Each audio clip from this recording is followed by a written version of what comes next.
Assalamualaikum warahmatullahi wabarakatuh. Waalaikumsalam warahmatullahi wabarakatuh. Baik, bagaimana kabarnya hari ini? Alhamdulillah, luar biasa. Allahu Akbar. Alhamdulillah. Oke, hari ini ada yang tidak berangkat? Alhamdulillah. Oke, sebelum pembelajaran kita mulai, terlebih dahulu kita berdoa bersama-sama. Berdoa mulai. Bismillahirrahmanirrahim.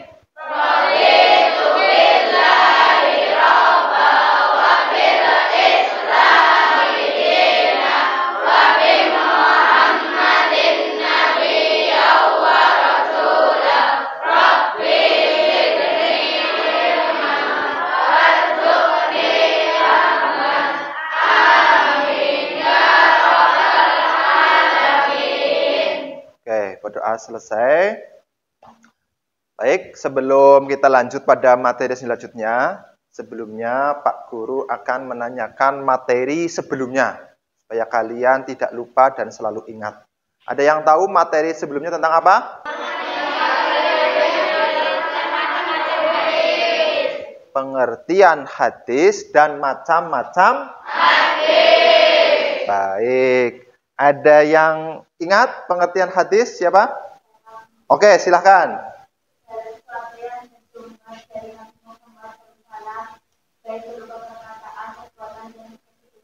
Iya, betul apa salah? Jadi yang namanya hadis itu adalah segala sesuatu yang bersumber dari Nabi Muhammad SAW, baik yang berupa apa yang pertama?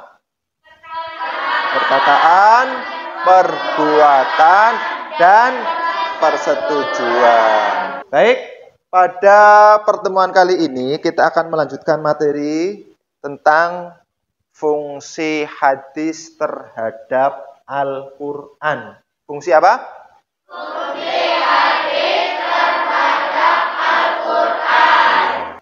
Untuk kompetensi dasarnya, kalian harus bisa memahami kedudukan Al-Quran dan hadis sebagai pedoman hidup umat manusia. Untuk indikatornya, kalian harus bisa menjelaskan fungsi hadis terhadap Al-Quran. Dan untuk tujuan pembelajarannya, kalian harus bisa yang pertama menjelaskan, menjawab, dan mempresentasikan fungsi hadis terhadap Al-Quran.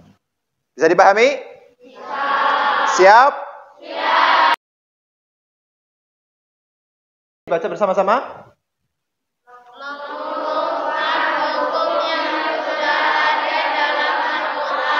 Iya, jadi fungsi hadis yang pertama itu adalah mengukuhkan.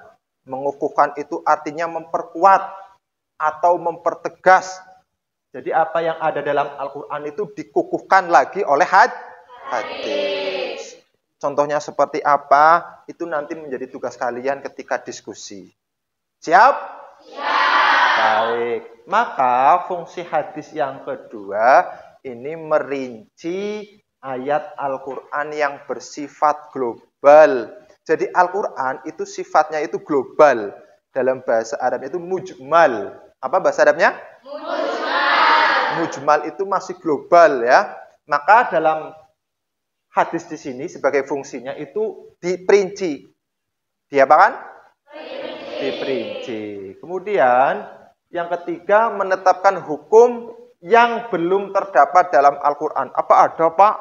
Di Al-Quran yang belum terdapat hukumnya? Ada. Seperti apa? Nah itu nanti tugas kalian dalam diskusi untuk mencari.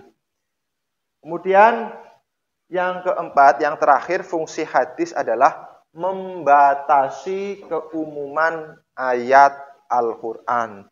Jadi ayat Al-Quran itu sifatnya umum, kemudian dibatasi oleh hadis. Jadi ada berapa fungsi hadis?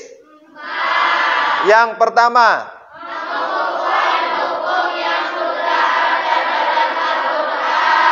yang kedua, merinci ayat Al-Quran yang bersifat global. Yang ketiga, menetapkan hukum yang belum terdapat dalam Al-Quran. Yang keempat, Membatasi keumuman Jadi itu 4 fungsi hadis terhadap Al-Quran. Ya. Kemudian supaya kalian bisa menggali informasi lebih detail, lebih jauh, lebih lengkap, ini tugas kalian untuk mencari ayat dalam Al-Quran yang masih bersifat global ataupun yang perlu diperinci ataupun diperjelas oleh hadis seperti apa, kita buat diskusi kelompok. Siap? Siap. Oke, Pak Guru akan membagi kelompoknya. Dari 28 ini, 28 anak ini akan dibagi menjadi 4 kelompok.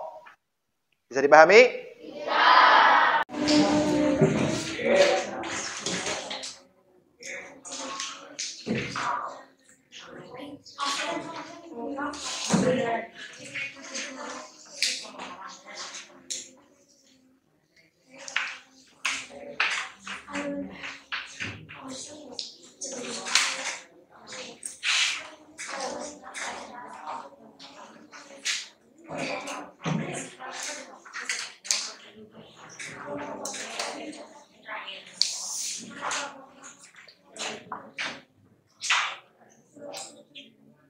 Kalian sudah diskusi kelompok, apapun hasilnya nanti silahkan perwakilan dari masing-masing kelompok, 1 orang atau 1 anak untuk mempresentasikannya di depan teman-teman kalian. Siap? Siap. Oke, langsung saja untuk kelompok 1 untuk bisa langsung mempresentasikan hasil diskusi kelompoknya. Silakan kelompok 1. Assalamualaikum warahmatullahi wabarakatuh. Waalaikumsalam warahmatullahi wabarakatuh.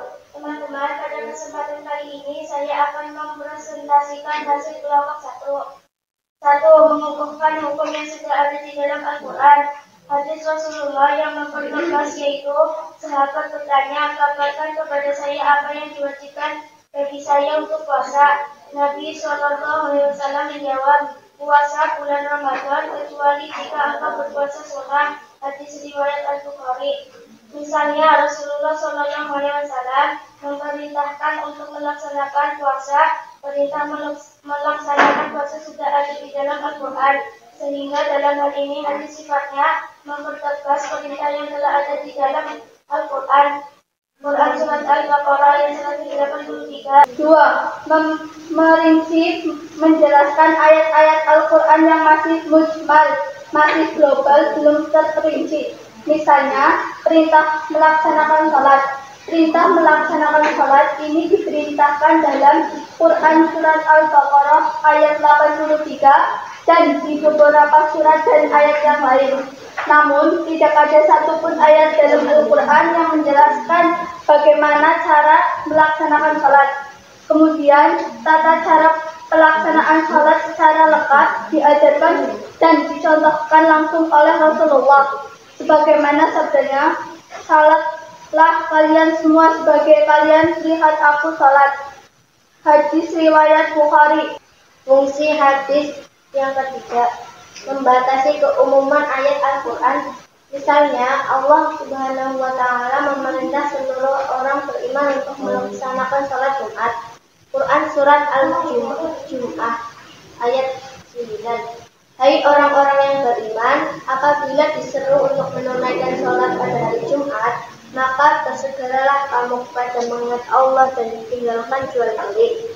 Yang demikian itu lebih baik bagimu jika kamu mengetahui. Quran Surat Al-Jum'ah ayat 9. Berdasarkan ayat tersebut, sholat Jumat merupakan kewajiban bagi seorang muslim, baligh, berakal dan mukmin, tanpa kecuali. Bahkan Rasulullah SAW memberikan ancaman bagi orang yang meninggalkan sholat Jumat dengan dianggap kelompok yang mengingkari agama. Isi hadis. Lalu, adakah kekhususan atau pengecualian bagi orang tertentu hingga diperbolehkan meninggalkan sholat Jumat? Jawabannya ada. Di dalam hadis riwayat Abu Daud dijelaskan, Jumat adalah kewajiban bagi setiap muslim kecuali 4 orang. Hamba sahaya yang memiliki anak perempuan, anak kecil, dan orang sakit. Hadis riwayat Abu Daud. 4. Menetapkan hukum yang belum ada dalam Al-Quran. Maksudnya yaitu hukum yang ada adalah merupakan produk hadis atau sunnah yang bisa ditunjukkan oleh Al-Quran. Misalnya haram memakan burung yang berkuku tajam, haram memakai cincin emas dan kain sutra bagi laki-laki dan lain-lain. Baik, terima kasih kalian sudah berdiskusi dan mempresentasikannya dengan sangat baik. Untuk selanjutnya, dari hasil diskusi kalian, apakah ada pertanyaan? Silakan. Oke. Apakah di dalam Al-Quran ada perintah berwudu? Ya, terima kasih. Itu pertanyaan yang sangat bagus sekali. Jadi, apakah ada di Al-Quran perintah untuk apa? Berwudu. Ada apa tidak? Ada. Kalau ada, apa bunyi ayatnya? Jadi, kalau kalian cari kata wudu dalam Al-Quran tidak pernah ada. Kata wudu loh. Dalam Al-Quran. Tetapi perintah wudu itu ada dalam Al-Quran. Bagaimana bunyinya? Itu dalam surat Al-Maidah ayat 6 yang berbunyi, A'udzubillahi minasyaitonirrajim, Bismillahirrahmanirrahim. Ya ayyuhalladzina amanu idza kuntum ilas sholati fahzilu wujuhakum wa aydiyakum ilal marafiq wamsahu biru'usikum wa arjulakum ilal ka'bain. Artinya apa? Dalam Al-Quran itu ketika kita disuruh berwudu, itu tidak langsung menggunakan kata wudu, tetapi memerintahkan dengan cara apa? Hai orang-orang yang beriman, ketika kalian hendak melaksanakan sholat, maka basuhlah apa tadi?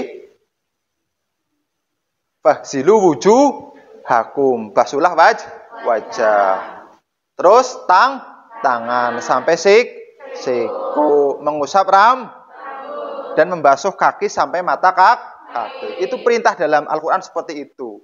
Lah itu dikukuhkan ya atau dikuatkan oleh hadis. Menurut riwayat Bukhari, Muslim dan Abu Hurairah bahwasanya tidak akan diterima sholat seseorang jika dalam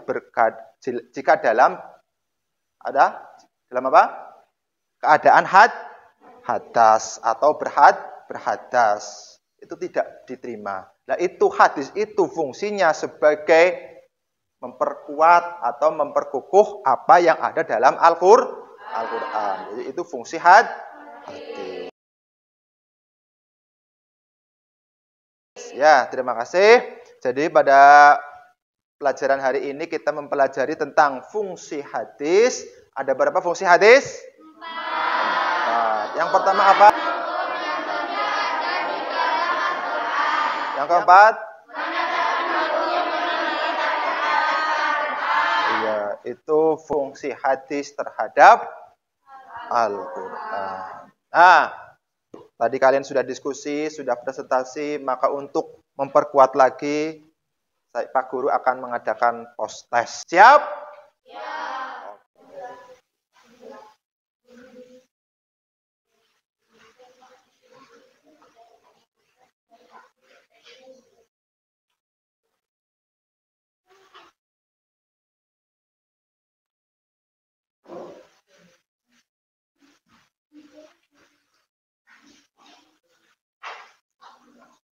Baik, terima kasih kalian telah melaksanakan tugas hari dengan baik, sudah mengerjakan post test dengan baik.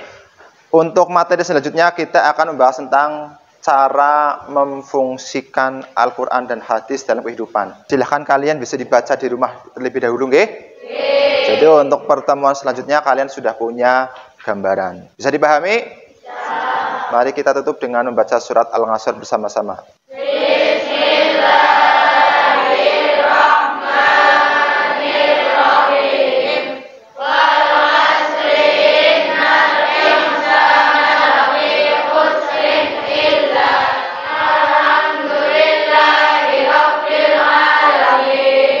Assalamualaikum warahmatullahi wabarakatuh.